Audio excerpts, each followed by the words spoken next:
السلام عليكم، أهلا وسهلا بكم.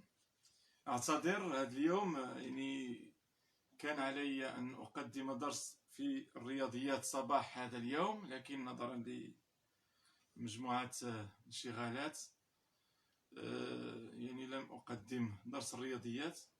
ولكن هذا المباشر إن شاء الله ليومه الجمعة vendredi 27 mars 2020. Je veux faire en parallèle le français et mathématiques. إن شاء الله هذا المباشر هذا يكون عبارة عن مجموعة من التوجيهات des orientations. هاد التوجيهات هذه إن شاء الله اللي غنحاول ما أمكن أنني نحيلكم لواحد الصفحة. أنشأنا صفحة باسم المجموعة المدرسية التي أعمل فيها مع مجموعة العاملين بها، طاقم إداري وطاقم تربوي. أنشأنا مجموعة ولله الحمد. هذه المجموعة يعني أصبحت غنية وبها مجموعة من الموارد الرقمية والدروس المباشرة والدروس التفاعلية. وأحيلكم على هذه الصفحة، حاولوا ما أمكن تسجلوا عندكم وتخبروا بها الأصدقاء ديالكم، لأنها مجموعة بصراحة ولله الحمد أصبحنا نتوفر على عديد من الدروس الرقمية والدروس التطبيقية، يعني مقدمينها بشكل مباشر معكم كما تابعتونا. هذه الصفحة سميتها مجموعة غادي تدخل فيسبوك. نعم، تدخل تكليك على لابليكاسيون ديال فيسبوك وغادي تدخل وغادي دير ريشيرش، يعني تقلب على مجموعة النغاب، كتبها بالعربية، مجموعة مدارس عدالة مديرية تاونات. إذن واضحة الآن الاسم ديال هذه المجموعة. إن شاء الله غتحاولوا ما أمكن أنكم تدخلوا لها وغادي تصفحوا هذه المجموعة. راه يعني تبارك الله الأساتذة كلهم ديال المجموعة تجندوا معنا، الأساتذة والأستاذات بطبيعة الحال بدون تخصيص. حاولنا أننا نكثفوا الجهود ديالنا ونوفروا لكم مجموعة من الموارد الرقمية. هذه الموارد الرقمية هي دروس تقريبا كتشمل السنة الدراسية كاملة من الأول السنة حتى لآخر السنة، وكتشمل المستويات، جميع المستويات، المستوى الأول والمستوى الثاني والمستوى الثالث والمستوى الرابع والمستوى الخامس والمستوى السادس. لكن الدروس التي حاولت أن أقدمها لكم كانت تشمل فقط مستويات الخامس والسادس، فرنسية ورياضيات. إذن الخطة إن شاء الله اللي غادي نوريكم وغادي نوضح لكم خلال هذا المباشر هو أنكم كل واحد فيكم يكون عنده في المنزل دفتر، وهذا الدفتر يسميه دفتر الدراسة عن بعد. دفتر الدراسة عن بعد. كل واحد في المستوى ديالو يحاول يدخل لذاك الموارد الرقمية. كاين هناك مجموعة من الأنشطة، مجموعة من التمارين اللي كل واحد خاص يدخل لها ويشتغل عليها. وراه نحن لسنا في عطلة، نحن لسنا في عطلة. تم إيقاف الدراسة في الحجرات لنتعلم في منازلنا في بيوتنا، دراسة عن بعد من خلال القنوات التلفزية ومن خلال مجموعة من المواقع، مثلا موقع تلميذ تيس. فهذا الموقع هذا الحمد لله هو موقع غني، فيه مجموعة من الموارد، مجموعة من الدروس، مجموعة من الإفادات. لازم عليكم أيها التلاميذ، أيتها التلميذات، لازم عليكم أنكم تدخلوا لهذا الموقع وتصفحوه. أنا عارف على أن كل واحد فيكم راه عنده يا إما هاتف نقال أو عنده اللوحي، ويحاول ما أمكن أنه يشتغل في الأمور ديال الدراسة. فالآن غادي نبدا معكم كيف سنشتغل في مادة الرياضيات. إذا الرياضيات خصنا أولا يكون عندك دفتر، وهذا الدفتر هذا غتسميه دفتر الدراسة عن بعد. هذا الدفتر هذا حاول ما أمكن أنك تنجز فيه مجموعة من التمارين، مجموعة من التمارين. هذه المجموعة من التمارين هي اللي وضعناها رهن الإشارة ديالكم في مجموعة مدارس عدالة. تحاولوا ما أمكن القواعد الموجودة والدروس، قواعد والدروس الموجودة في كتاب تلميذ للرياضيات، كل واحد فيكم يشتغل انطلاقا من الدفتر ديالو، انطلاقا من دفتره، ويحاول ما أمكن أنه ينجز هذه القواعد، ينقلها عنده ويوضع العنوان ديال الدرس ويدير القاعدة. مثلا كنا تكلمنا على توحيد المقامات. إذا توحيد المقامات إلا لاحظتوا رحنا قدمناه لكم في المجموعة ديالنا، مجموعة مدارس عدالة، وقدمنا لكم التقنية ديال حساب المجموع وحساب الجداء وحساب الفرق وحساب الخارج. مجموع هذه القواعد هي موجودة عندكم في مجموعة مدارس عدالة، وكل واحد فيكم يحاول ما أمكن ينجز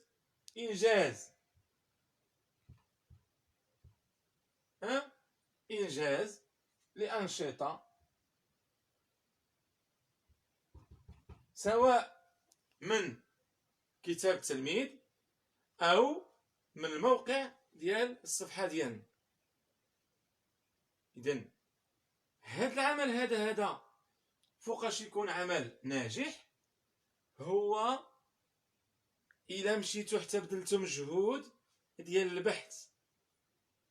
ومني كنقولوا البحث وهذا المجهود هذا هو اللي سميتو لكم انايا لوطو فورماسيون، التعلم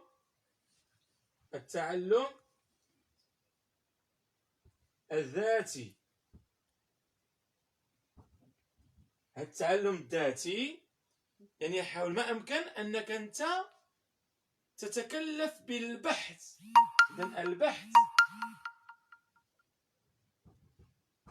البحث سواء في الصفحة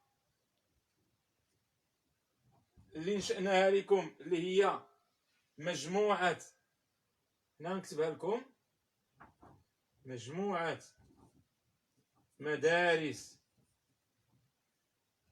عدالة مديرية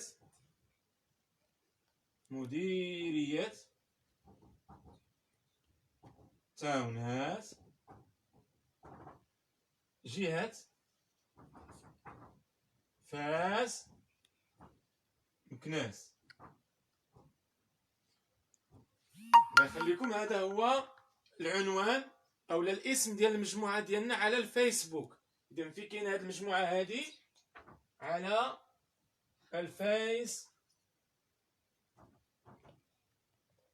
الفيسبوك، بدل ان تشتغل في الفيسبوك بمجموعه من الامور التافهه، حاول ما امكن انك تقوم بالبحث في الفيسبوك على البحث عن الصفحه مجموعه مدارس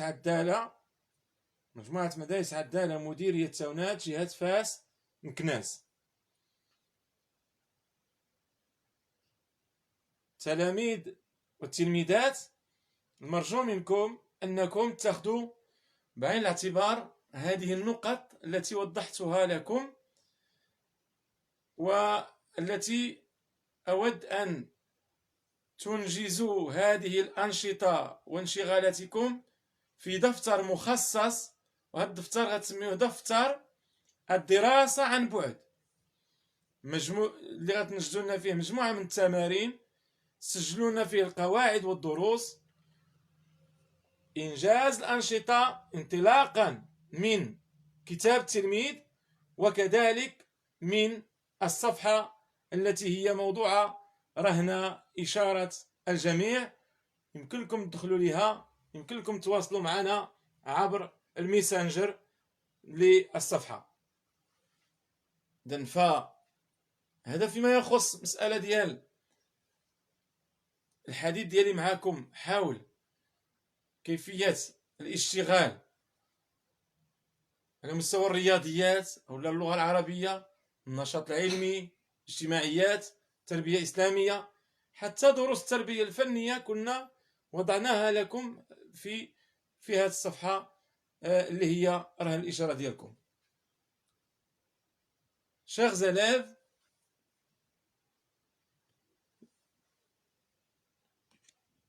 nous avons mis à votre disposition une page sur Facebook. Cette page est nommée مجموعة مدارس عدالة مديرية تاونات جهة فاس مكناس.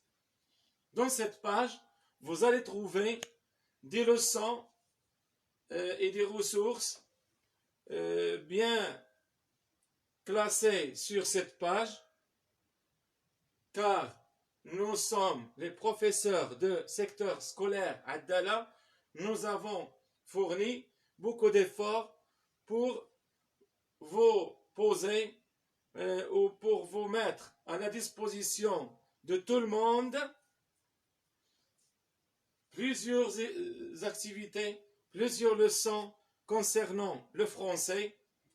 Lorsqu'on parle du français, on parle de tout: la lecture, l'expression orale, les activités de la langue, la grammaire, la conjugaison, l'orthographe, lexique, projet de classe. Tous les leçons sont déposées sur cette page. Donc, vous allez réserver un cahier. Alors, ce cahier, vous allez l'appeler cahier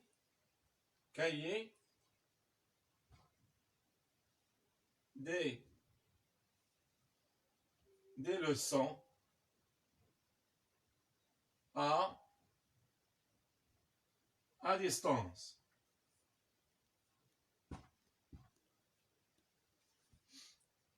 Cahier des leçons à distance. Alors, dans ce cahier, vous allez faire plusieurs activités. Vous allez faire des activités écrites, des exercices, des leçons bien démontrées sur vos manuels. Alors, vous allez utiliser le manuel du français, 3e année, ou bien même en première année et 2e année, 3e année, 4e année, 5e année, 6e année. Alors, toutes les matières du français, vous allez utiliser le manuel. Alors, le manuel, à l'aide de ce manuel, vous allez faire plusieurs exécutions, plusieurs activités.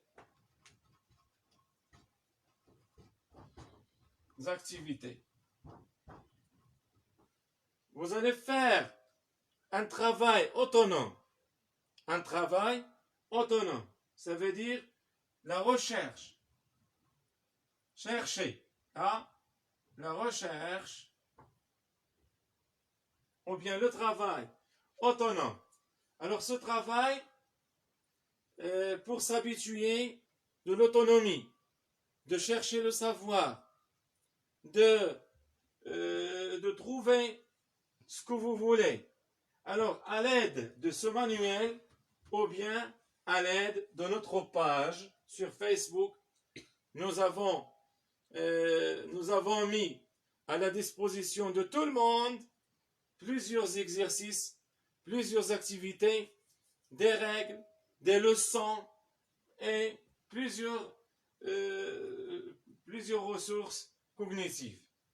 Donc, c'est à vous de réagir, c'est à vous de travailler à vos maisons. ne restez pas inactifs. Il faut fournir un effort.